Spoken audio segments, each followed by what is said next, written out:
Bună ziua. Good afternoon. Today is Monday, June 29th, 2026. Currently 94 degrees Fahrenheit. That is 34 degrees Celsius. It is heating up in Europe for the summer. Here, a traditional monastery of Moldova.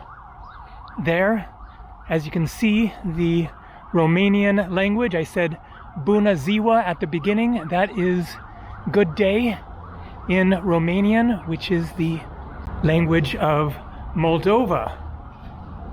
Moldova was at one time part of Romania, separated a couple of different times in the early 19th century and then in 1940 when it was incorporated into the Soviet Union, and then gained independence with the fall of communism in 1991. So Chisinau here is the capital and largest city of Moldova. This is my second time here. I was here once before 7 years ago in 2019. I spent 5 days here in Chisinau and got out of the city once and went to the Craiova winery where Vladimir Putin celebrated his 50th birthday party. Get a shot of the outside of the monastery. Very beautiful with the golden domes. And so I had wanted to come back to spend some more time in this very little known and little visited country. Moldova has the distinction of being the poorest country in Europe and the least visited country in Europe. And so I thought that I would talk in this video about why is that the case? Why don't tourists flock to Moldova? So I am currently walking over to a spa, swimming pool, sports fitness complex that I went to yesterday and bought a week membership. I have my really nice apartment, just a couple of minutes walk back that way, for 10 nights to give myself some time to chill out a bit, relax, explore the city and this country a bit further. I'm not sure at this point where else I might go. We shall see. But here, I remember commenting on that building the last time in one of my videos, wondering what it was. I think a hotel, National, you can see there. So as you can see, very Soviet era buildings, and also a very Soviet looking statue. And here is the underground pedestrian path that I'm sure many of you will remember from not just my video, but Baldwin Bankrupt's video, because he really brought attention to Moldova. I think the same year in 2019 when I was here, but it was before that because I'd seen his video before I arrived here, or maybe it was in 2018, but anyways, around that same time. So here, very classic brutalist style Soviet statue. All right, so I don't want to do too much filming on this busy street. Well, let's see how it goes. But I recognize that place, Hotel Chisinau. I think that is where I ate dinner my first night when I arrived the last time. Maybe not in there, but Maybe there's a restaurant along here, not sure. But anyways, that is vaguely familiar. So I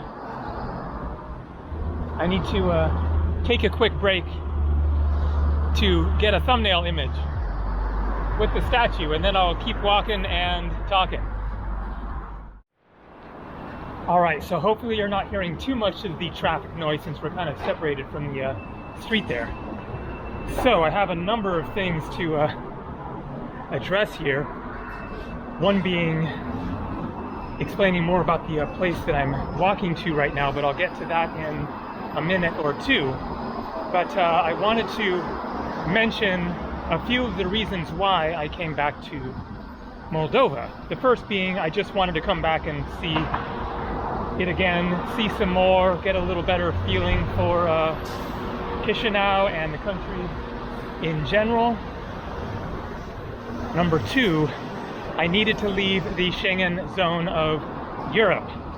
You get 90 days within 180 days.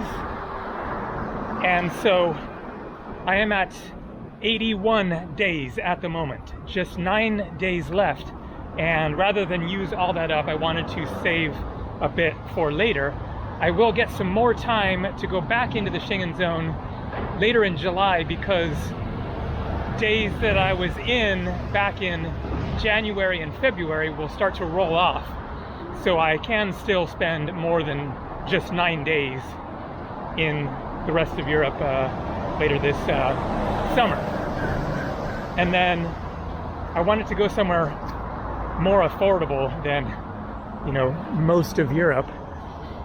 And also, I wanted to get a teeth cleaning. So a couple of years ago, I was on a flight, Wizz Air, which I was supposed to fly here, as I explained in my last video, and I missed that flight. But I was flying from Italy, I think from Sicily, direct flight to Krakow, Poland, pretty sure. And I saw an ad for a dentist in Chisinau here, and so I took a picture of it. That was in the in-flight magazine, and have had it on my phone for like a year and a half or whatever, just keeping it in mind as one possible place to go if I needed to get some dental work done. So I get here, that was like 3 days ago, but it was the weekend. Today is Monday, and so this morning I call that dentist, and first I say Buna Miniant. Now I forget it. Anyways, good morning. So I recognize that statue. That was actually the thumbnail image for my first video of Moldova that did really well. The guy on the horse there, because this is where I got dropped off by the like shuttle van from the airport into the city, and then I had an apartment somewhere relatively close to here. This time I got a taxi. That taxi was so nice and cheap, especially after my Greek experience. 20 to 25 minutes for $5, 100 Romanian lev, which is $5 US for a 20-minute taxi ride, compared to in Greece, which is supposed to be a cheaper country of Europe, at least it used to be, but a 15-minute taxi ride for 30 euros, which is like $33, so like 7 times as expensive. Anyway, so I called the dentist this morning and ask, do you speak English? And she says no, which I was not expecting. I was expecting that there would be an English-speaking receptionist at this dentist, because there was an ad in English on a flight going from Italy to Poland. And so kind of seemed like they were trying to attract international, you know, dental tourism, essentially. You'd think that they would have a English-speaking receptionist, but she said no. And so I just said, okay, and then hung up. And then was thinking that I might get a taxi out there because it's 20 minutes away from here, and ask in person, and maybe I'd have better luck that way. But I was walking back to my apartment, and then right next to my apartment realized, holy moly, there's a dentist right here. And there's even a sign that says like international dental tourism, something like that.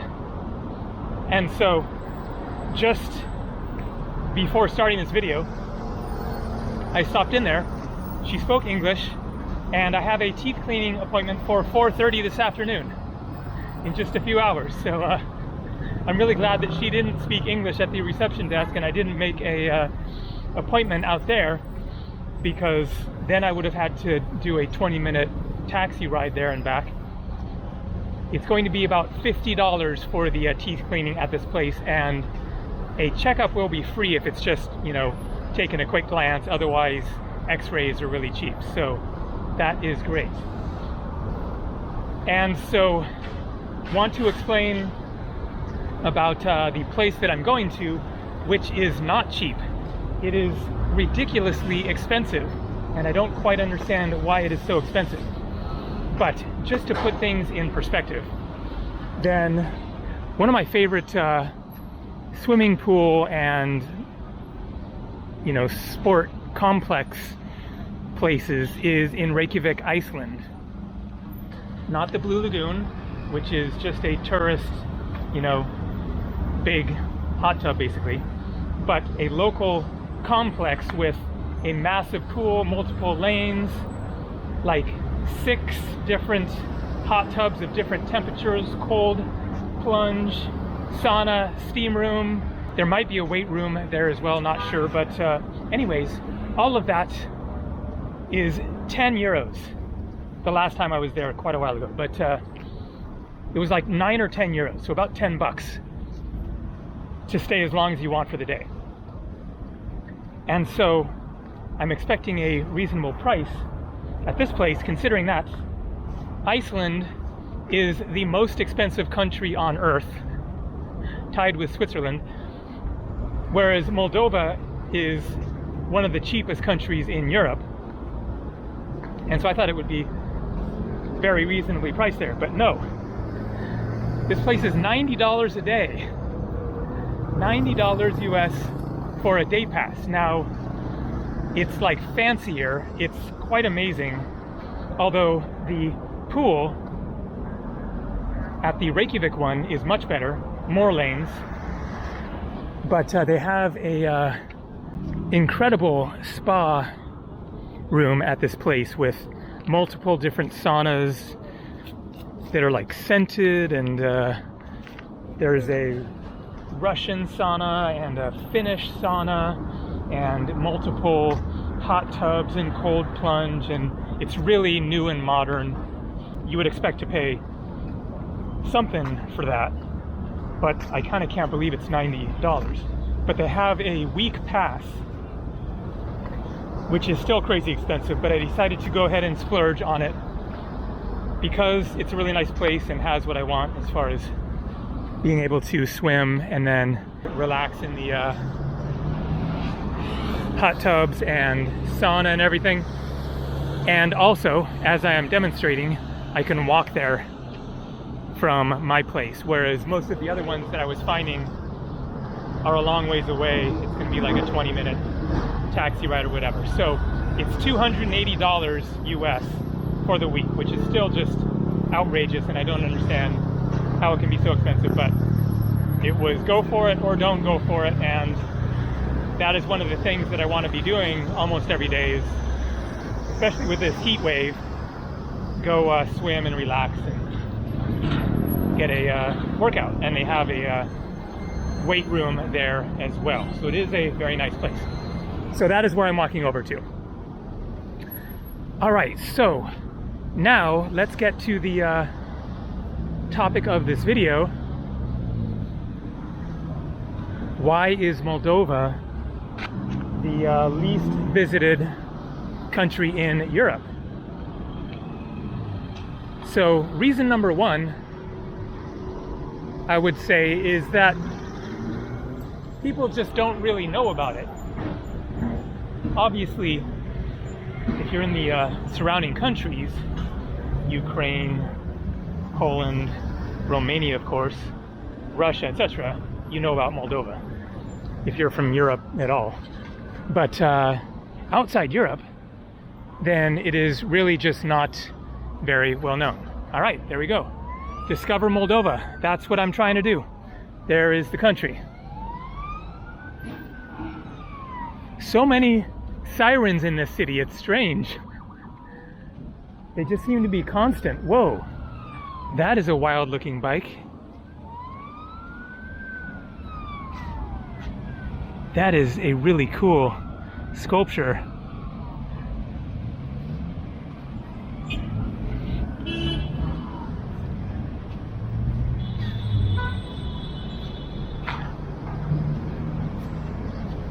And then something very odd up ahead. Let's check it out. So, many people around the world just have never heard of Moldova, or if they've heard of it, know basically nothing about it. Now, that leads into reason number two that not many people come here. I guess a wooden sculpture.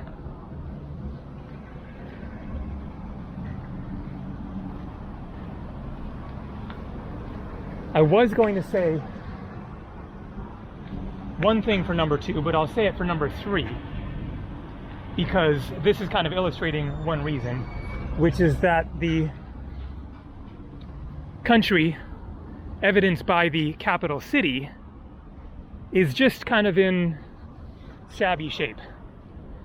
So here, another very Soviet looking building. What the heck is this place?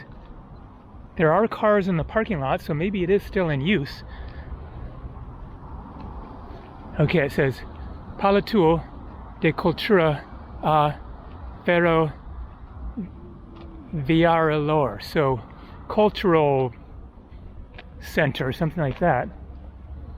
Ooh, we have a pretty cool looking mural there. Let's check that out. So, as I mentioned, it is the poorest country in Europe. And you can see that just walking around, that they don't have the funds to, you know, do constant upkeep, especially of these old apartment buildings.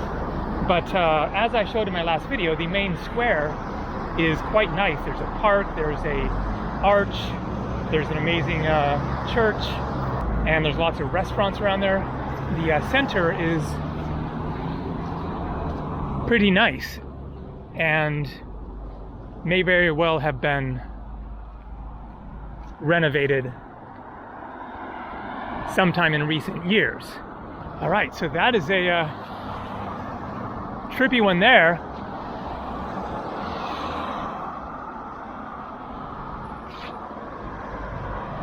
And then here we have another one. Love seeing these, I guess Soviet, unless this was painted more recently. But that is number two, is being the poorest country in Europe gives you a reputation and a reality of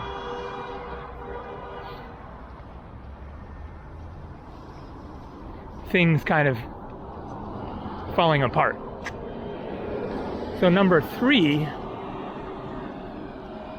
is that there just aren't any especially unique, well-known tourist attractions. There isn't the one thing that you hear about, you know, the biggest waterfall or some palace or castle or whatever. that people see an image of and think, oh, I gotta book a flight there and go check that out. That isn't to say that there isn't anything to see. And I just want to clarify here that I like this country and city. It has a really just cool, mellow, relaxed vibe. It is very authentic, being so non-touristy. It's mostly just locals around, and it's kind of tucked away in this corner of Europe where it's sort of separated from some of the, you know, craziness, politics. Of course, we're right next to Ukraine and there's the war going on, so there's that. But as far as I know, that has never affected Moldova militarily. I think it has energetically, as far as running out of heating oil in the winter, perhaps, stuff like that. I have seen some things like that in the news. All right, so I should probably check my phone now and see where I'm going, because I should be getting pretty close. So that says dental spa. What does that mean? You sit in a hot tub while they clean your teeth? Anyways, so yes, I'm very, very close to where I'm going. I think it's just other side of this building here. It's called Aqua Terra. So number 4, it is a landlocked nation. That means no beaches. No beaches means automatically you're not going to get as much tourism. Obviously that doesn't mean you aren't going to get tourism, but that is one less thing that is going to draw the tourists. But there are landlocked nations in Eastern Europe that are getting lots of tourism. I was thinking Slovenia, which is not actually technically landlocked. It has a tiny little bit of coastline, but that isn't really what is drawing the tourists to Slovenia so much. But it is the Julian Alps and Lake Bled, and Ljubljana is a really nice city, and other nice cities to see in the country. And more than that, other lakes and hiking, and there's all kinds of different things that draw people to Slovenia. I was just there recently. It was ridiculously crowded, and that was coming from Austria, which was really quiet, and then Slovenia was just jam-packed, and it was also insanely expensive. Okay, I think right down here. But being landlocked and without any beaches certainly would have a big impact on not nearly as many tourists coming here. And then I guess number 5 would just be, because of the Soviet past, being in kind of extreme Eastern Europe, having only become an independent nation in 1991, and then combined with those other factors, then there just is kind of the perception, I'm sure, of, well, it's a poor country and not much to see and no reason really to go there. The combination of factors results in very, very little tourism. But I would definitely say it is worth visiting for a variety of reasons, to see an unknown country, just to experience the culture and you know, see what it's like in a part of the world that isn't very well known. And Chisinau is an interesting city with some things to see, and I will plan to make a more proper city tour video while I'm here and focus more on the things to see in the parks and the restaurants and stuff like that. I've had some great meals since I've been here. Here we have a nice coffee shack on a lake. Pleasant scene. Nice trees shading this pedestrian walkway. And, oh, speaking of beaches, yeah, people swimming right there. And it is definitely in the process of being repaired, updated, as you can see more in the city center. And so I would predict that in 10 years there will be more tourism coming here. Maybe not a flood, but I think there will be some curiosity and more people coming here to just check it out and see what the capital city of a European country is like. That's funny. What's her name? The American Jeans girl. Not Brittany. Not Bethany. I'm forgetting. Anyways, actress. American actress. So, I think that the